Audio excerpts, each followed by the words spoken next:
Today, we should give thanks to the Pilgrims, embrace free markets, the foundation for the extraordinary advances we've experienced since.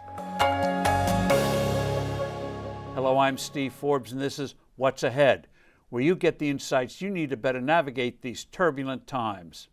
Most of us are familiar with the story of the origins of Thanksgiving, of how 400 years ago the Pilgrims, fleeing religious persecution, arrived on the Mayflower at what came to be called Plymouth Rock.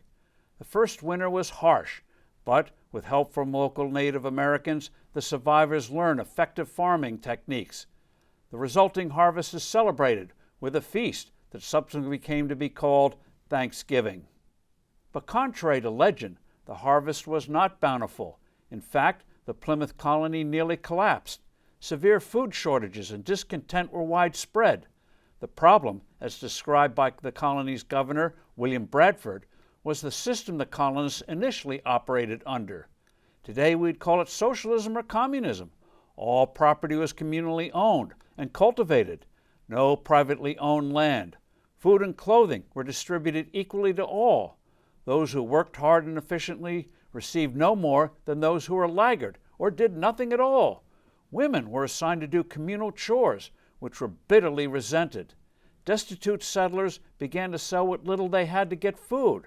They begged the local tribe to do chores for, quote, a capful of corn, end of quote. Then Bradford and the colony's other leaders radically changed things. Each family was given their own parcel of land. Whatever was grown was there to do with as they saw fit.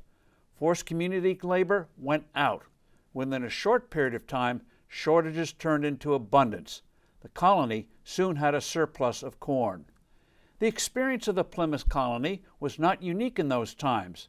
The Jamestown settlement in Virginia, for example, originally had economic arrangements similar to those of the Pilgrims in Massachusetts, with equally dismal results.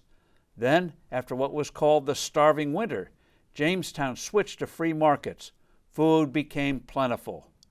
By liberating human creativity and enabling people to discover and fully develop their talents, free markets produce prosperity, while socialism sinks a society into misery. Yet the lessons of Plymouth and Jamestown, not to mention the more modern and ghastly ones of the Soviet Union, Maoist China, Cuba, Venezuela, and North Korea, are lost on too many people these days. The government and the Federal Reserve don't create prosperity. A free people does. Let us not forget the hard-won wisdom of the Pilgrims. I'm Steve Forbes. Thanks for listening. Do send in your comments and suggestions. I look forward to being with you soon again.